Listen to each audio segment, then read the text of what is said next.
All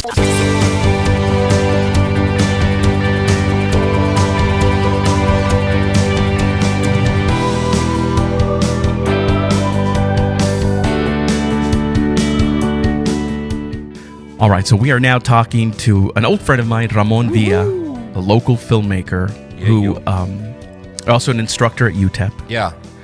And you're recently the recipient of a pretty prestigious award. Can you talk to us about that? It's exciting. The NALAC Film Award that's given out once a year. A very competitive award too, man. Yeah. Last year's filmmaker, as the film is it looks amazing. I'm excited to see. I think it's premiere. It was supposed to premiere at Tribeca. Speaking about that, Tribeca thing earlier. Things are getting canceled right now. Yeah, and then South by too. So, right. And that, besides tech and music, it's also a pretty important film festival. Absolutely. This prestigious award was, ours is a documentary. The winner from last year was a narrative, and just the support that filmmakers need is, it's crazy. So give me the name of the award, and then we'll talk about the film project, because I think it's a beautiful project. It's the NALAC Award is the National Association of Latino Arts and Culture. So it's an organization that kind of supports Latinx artists and organizations, and so a lot of the recipients this year also were Puerto Rican based. And if we know anything about what está pasando en Puerto Rico, as they say, right? A lot of those artists are, they need funding to make art. And so, it's really nice to be in that category of artists who have, at least for this year, who have gotten support from NALAC. But yeah, NALAC is doing something important for the Latinx community artists to have funding to apply to, so that you can actually create an art piece that speaks, expresses, engages, and discusses Latinx topics, things of what's important at the moment, maybe, or past or future. So yeah, we're recipients of that, and so I'm excited. So Ramon Villa, the filmmaker. Mm-hmm. Well, there's Ramon Villa, the film instructor at UTEP. Yeah. Then there's Ramon Villa, the filmmaker. I've known Ramon Villa, the actor, but let's first talk about. Oh man, don't bring that up. Let's first talk about Ramon Villa, the filmmaker. Yeah. And this documentary, this new project of yours that just won this prestigious award, or at least the grant for the funding for it. Give me a sense of Disrupted Borders. So Disrupted Borders is this award. First of all, let me say that I share this award with co-director Alejandra Aragon. She's based out of Juarez. Ciudad Juarez. She's an amazing visual artist and filmmaker in her own right. I want to make sure we express that first. And Kathy Chen, she's also part of our creative team in terms of she runs the Fab Lab, and she's just an awesome all-around human being for El Paso. She's an import. She's not from here. Yeah. She's from New York. And, she runs some amazing things downtown, and also puts herself out there to make sure she helps the community build some of the stuff that she envisions for this city. But with that quite literally, disclaimer, I share this award with Alejandra and Kathy. They are part of this team. On paper, I'm just the recipient, but as a team, I think we need to credit that, because I would not be here without their support, as well as their insight and their courage to take risks with me. Okay. So, so this. That's important, right? That it really is, because give them some love, because they really, again. So the reason I bring that up is because Kathy brought up this idea to me last, I'm gonna say, September. It was after the August incident, and so I was very frustrated. I don't know if I need to get into detail with the August incident from last year, but the mass shooting. Yeah. Yes. So you were feeling frustrated artistically, very like you wanted frustrated, very angry. Yeah. Very angry. As I'm sure a lot of people were too, and also very sad. It was just a weird set of emotions I was dealing with. Kathy hit me up and was like, "Let's get together and talk about maybe creating something." And so sat down with her. She brought up this idea about this kid who was creating in the name of love to assist or complement her best friend's abilities. Yeah. And I was blown away by that idea, because at that moment in my life, I was searching for this anchor of what El Paso means and should mean to those who I am part of a community of.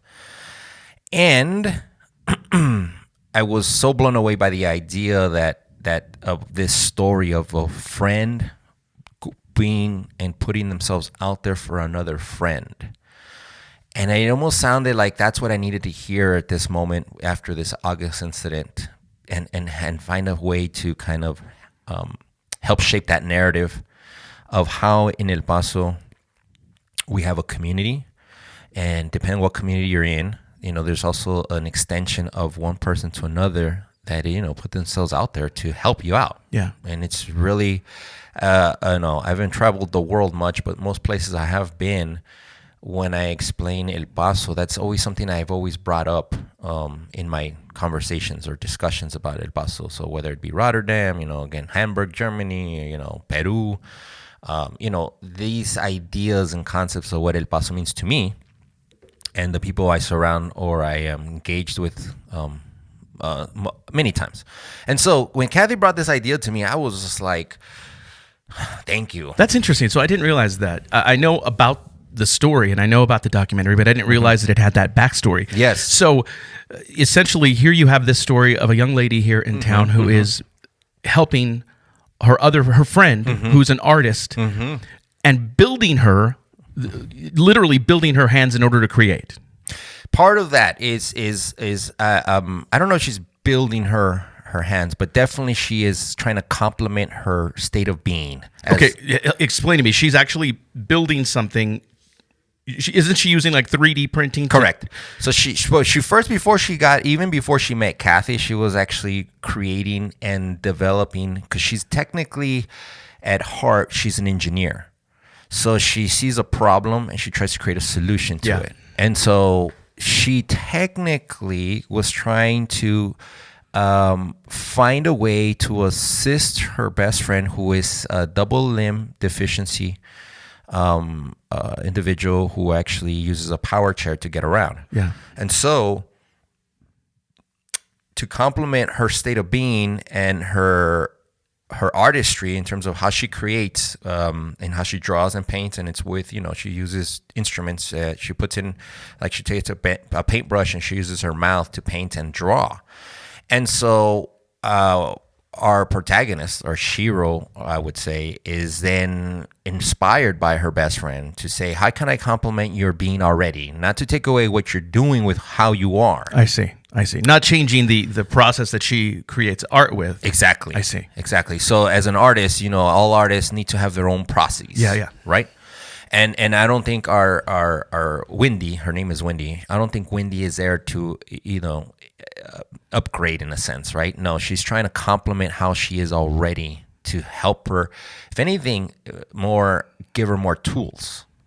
And I think this prosthesis that she created from discarded electronics first, she just got pieces, and you should see the first prototype. We have it in the documentary. Yeah. It's just pretty. It's pretty. It's from pieces of electronics you found in the trash, literally. Wow. So, and you can see the first prototype, and she's trying to, she's showing us how she was testing that out with Shelly, which is her best friend. Yeah. And then she used that prototype and then tried to get it to the next level. What she wanted to do is then introduce this concept to the Fab Lab, where Kathy runs the Fab Lab, and Kathy was, from my understanding, then was like, well, we should try, how do we get 3D printing involved with this, because you're using discarded electronics? How do we just then create or give you the resources you need to keep creating? Because technically, as a 3D artist as well as an engineer, she's kind of needs, and then as a scientist, she needs experimentation resources. So she needs to continue to experiment. Like, is this prototype going to work? What do I need to change here? What do I need to change there? And so Wendy is in that documentary that we are capturing. She's explaining these stages to us, right? And what it's taking to try to get to where she needs to get for this prosthesis for her best friend. And again, that story about creating for your best friend, and not to take away from what they are, but to help them become or have access to more tools to create more. What a beautiful story. It really is. Yeah, and so that story is what was your vessel to sort of emerge from what happened with August 3rd, and really to kind of tell a hopeful story about this community, which is obviously a helpful part of recovery. Yes. And healing. Yes. The theme of friendship. Okay. The theme of family. The theme of creating.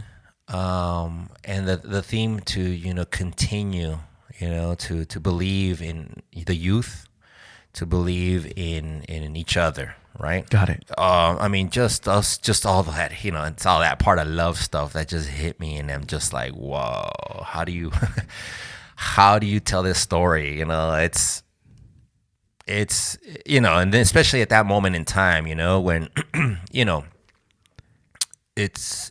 the narrative of El Paso was already at a brink of political dialogue, back and forth, and then to hear this in the community of El Paso, which I'm sure there's a lot of other stories that I believe are also, they need to be told in El Paso.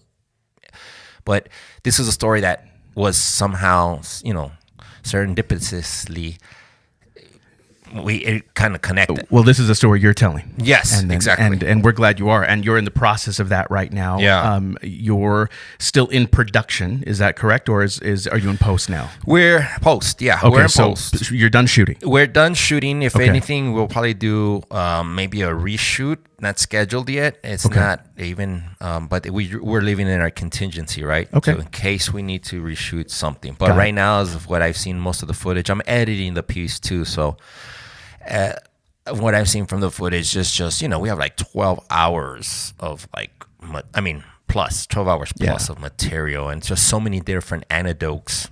Of course. And then of course the thing is we need 15 minutes. That's really what our end game is here for this Tribeca funded program that we're part of. So, the American South, when we won this South pitch, we were chosen out of the American South. So many stories that were actually, competing for some prize money to help production. So, I was executive produced the proof of concept because I believed in this story so much, and I had to bring in Alejandra Aragon. I brought her in to sit down with Kathy and I and be like, look, this is what kind of is happening with this story, and as I believe in Alejandra's vision, and so I asked her, can you participate? Can you collaborate with us on this story? Yeah. And I was so excited that, she did mention, this is a tough story. This is going to be overwhelming. It's going to take time. And more importantly, unfortunately for a lot of artists, and depending on what you work in, for documentary productions, you do need a little bit of funding. Yeah.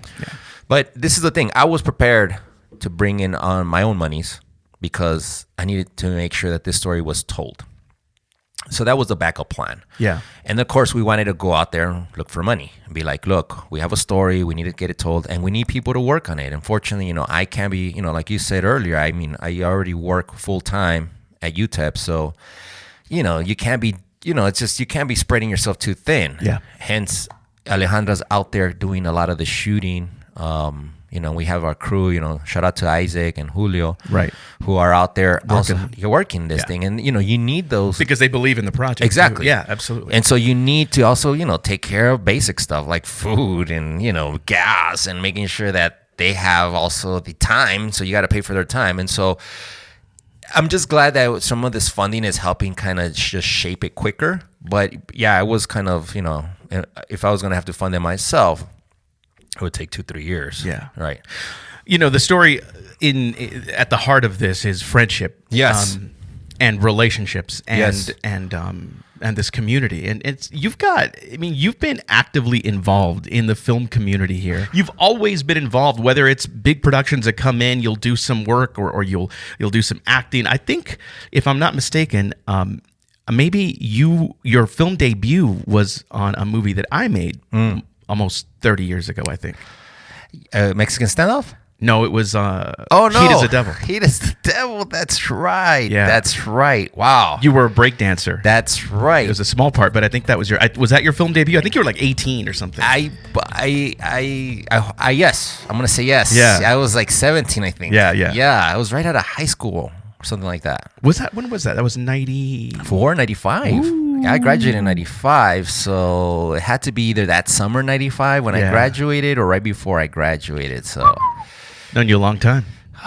it's been a long time. You made a lot of you and I were in a low budget movie too that was we're disco vampires. You play I don't know who directed that. I know I forget who made that, but I remember that we were in that briefly. Oh, that's a good one. Wow. Yeah, then you were in a second movie that I made. You were you Mexican stand-up. You brought a lot to the table. That was the gem there for me. really had fun on Mexican stand-up. Yeah. That was you really gave me the space to create. And I appreciate that. Well, I always thought you were such an interesting person because you've always been someone, I think when you dabble in any kind of art form, you'll find hobbyists, of course, but then you'll find people who take it really seriously and you can tell you've just been someone who film has always meant something to you. It's always been important to you. Oh, yeah. Right? Yeah. Oh, definitely since I was a kid. Yeah. Yeah, but I remember that Mexican stand-up project. Like, I remember it was like I was so in love with the process of what you guys were doing. Ibet on camera, man. Yeah. I just love. Shout out to Ibet. Yeah, I just loved Tino. And to me, I had made it. Really had made it. I was like, I'm on a 16 millimeter fucking film. Like, we're shooting low budget, which is I love low budget films since the 80s. And I was a kid, I used to rent VHS low budget films. I go to like Amigo Video on Yarborough. It's no longer there. It was taken over by Blockbuster. But back in the day, Amigo Video was my store, man. I'd go find gems in the section of like alternative or like foreign. And I started working at Suncoast. I would be the one who would help order at St. Louis the Mall. The Suncoast was where you would get your VHS films, your animes, and your foreign films. So my low budget like love of filmmaking, I could find it. And then now in Mexican Standoff, it was like, yes, 16 millimeter. Oh man, run and gun. Let's just get this done. Like run towards the sun. It was just like guerrilla filmmaking 101, and I was part of that. Like it was to me again. Like I said, to me, under all those variables, I have made it. That's interesting. You know what I mean? Yeah, In terms of a filmmaking experience, to me, I always look back at this and I have these conversations with a lot of people because it was a film. It was literally a film. Yeah. Now I went out to do other films, quote unquote films, but they were digital video. Right. But this was 16 million. I mean, how did we were what was how wrong did with you us? do that? Like how in debt were you after that? Because Jesus, it was like, I remember a can of film was $400, right? Like, so we'd buy bits and pieces. You'd buy like 200 feet or like 100 feet to save money, and then it would cost you another $400 to process it. It was insane. I don't know what was wrong with us thinking that we could make that movie. But you did. You got it done. I mean, suppose so. I remember. It's funny. It's not romantic to me. I was so frustrated with the process, to be honest with you, because it is so difficult, and because now with digital you can do so much. It was so frustrating that it kind of soured me, to be honest with you. Yeah. I don't know. I mean, I shouldn't say it's. I don't look back on it.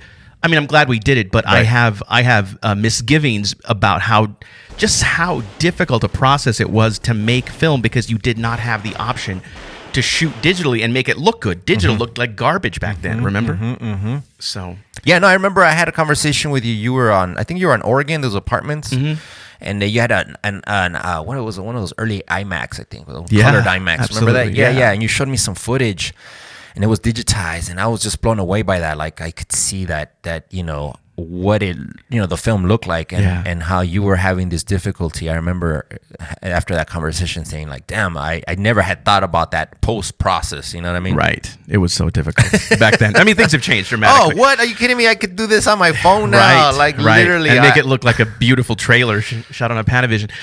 Okay, so we went on to make, we were both in a big Miramax movie that came to town. That's remember? Right. They rented my car. Yes. Oh my God. Committed with Heather Graham, Luke Wilson. Dude. Casey Affleck. Casey Affleck was down here hanging out. Also, I forget his name right now. Patricia Velasquez. Shout out to Patricia Velasquez, a Venezuelan. At that moment, she was like this like amazing. She was like a model, swimsuit right? Model. Yeah. And then so she had then to she- play the classic Mexican love interest The for, hot Latina. in a sense, Spicy yeah, Latina. yeah, for Luke Wilson's character, yeah. And then, of course, the Hulk, Mark Ruffalo, was Oh, down here as yeah, well. that's He had right, that weird scene where he just like is the explosive The boyfriend. trucker remember? scene, right? Yeah, that's right. Yeah, that was fun. Well, it was on that road right there. If you remember from the trucker scene, since I was working as a PA, I remember. So Casey Affleck, he's a huge. I guess he was kind of huge because of his brother. His brother at that point. Yeah. Still, yeah. So he was kind of okay to kind of talk to, but he was kind of busy. In terms of like in his whatever he was doing for the film. But I remember one day he asked me a favor. He's like, hey man, you mind watching my 16 millimeter camera? But at that moment, I don't think he knew that I knew that it was a 16 millimeter camera. He just said, so watch my camera. And he had it pointed and he was recording because he was going to go off to lunch. Okay. And I was a little like, hey man, like I know what this is. You know what Yeah, I mean? Like, that's interesting. I was a little offended. Like, he just thought I didn't understand what kind of camera that he had me kind of like hold down in a sense. So at that time I was smoking a joint. Okay. And so while it was filming and I could look through the, viewfinder. So I was recording and it was just, it was rolling. So I went in front of the camera and I was just, I don't know if we processed it, but I'm there smoking a joint. So you got in front of the camera. In front of the camera, I and was smoking. So he just let it roll. He just let it roll. That's weird. He went to lunch and then he came back from lunch. He's like, everything cool? And I was like, yeah, dude, you're fine, man. Yeah. And then I was like, I'm going to leave him with a surprise. And so Yeah. I wonder, Casey, if you're out there, let me see Yeah, that footage, homie. Let me see that footage. It's me smoking a joint and doing it on purpose. That's crazy. You know that movie? You may or may not remember this, but Jon Stewart was in that movie too Yes, for he like was. for like 30 seconds. Yes, he was. It was so strange. This is right before the Daily Show. Yes, right. So he hadn't launched the Daily Show yet, and he was still kind of just a comedian who'd done some parts. And he does a very tiny part at Club 101. They shot it down there. Yeah, well, I was part of production team, so Yeah. I would see him at the hotel. Yeah, He'd he be was there. literally in the movie for like 30 seconds, I think. But also Summer Phoenix was in the movie. Yeah, that's and, right. That's Joaquin Phoenix. Well, it was a Miramax movie, so it had a lot of guns behind it, but it never did much. I mean, Weinstein was at the hotel. I don't know if you remember No. seeing that, Was but he? he was there. Yeah, I don't dude. remember that. Yeah, dude, he was there during production. Like he'd be there, and so. I had no clue about that. But of course, I don't. It was before all this. I don't think there's an episode of what happened with him during the visit, or even on that film itself. You know what I mean? But I mean, Lisa Kruger, the director. She had gotten some heat in Sundance, and Yeah. then had gotten this movie greenlighted. I Yeah. remember, and then I don't know what else happened. But I mean, now that I know the story behind Miramax, I almost feel like Lisa Kruger kind of probably was pushed back a little bit. Maybe that's what I happened. don't know, because I thought that the movie could have had potential, you Right. know, and it was low budget for then, but even then, we're talking about millions, right? It was like at least a $2 million movie, right? Something like that. And At so, least. and you had all this talent, Oh man, it was crazy. and Right. you were in it. You have Yeah, some scenes me there. and Luke Wilson are walking Yeah. around. I had a really cool scene with Heather Graham that got cut down to 10 seconds, but I had like a pretty big scene that we shot with her. We shot most of the day, and then I had a scene with Luke Wilson that was also just cut down to just a walking shot. But it was a great experience. Yeah, I mean, I have the movie. I have because I have a scene. It was at 40s, and so Yes, you were the waiter that I think you served or walked by or something. yes, because I had been hanging out with Patricia, after hours in terms of like there'd be people in the crew, and then she was new and she just wanted to know about El Paso and stuff, and so I was just pitching El Paso a lot, Yeah. El Paso this, El Paso that, and it's because of her really. We were the day of the scene.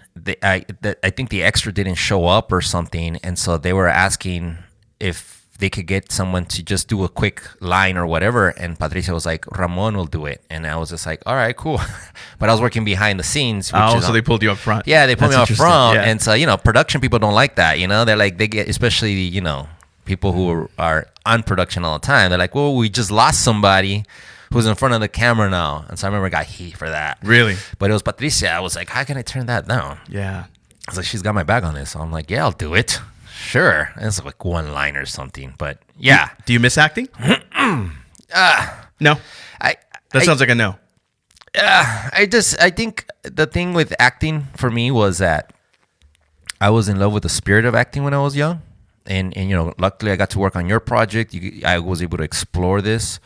Shout out to homie Omar Rodriguez Lopez. I worked on his films. Oh, yeah. And I did, he gave me even more space to explore some story narratives through acting and character development.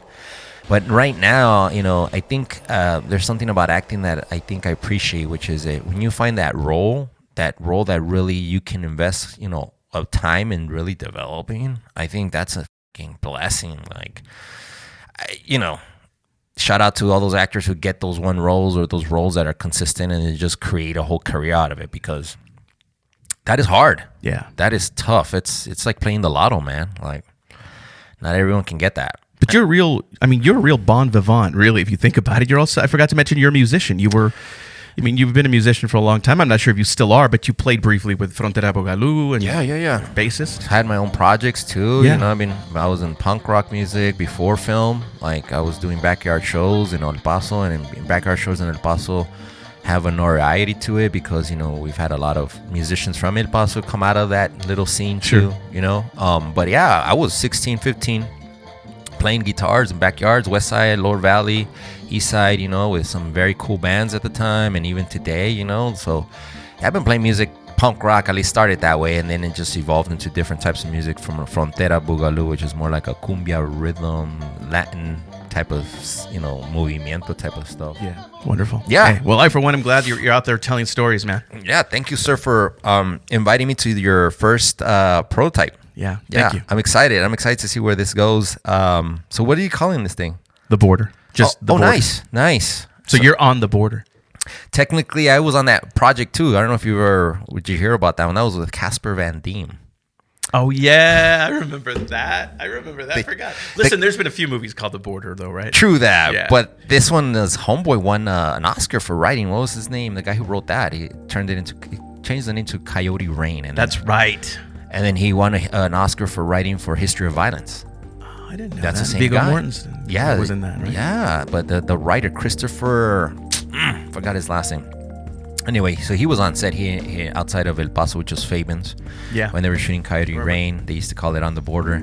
And that writer, man, who wrote that script, years later writes History of Violence. It's a great movie. And he wins an Oscar. Who directed that? I forget who directed that. Oh, not sure. But Viggo was a big instrument in making sure that film got done, yeah. Ramon. Yes, sir.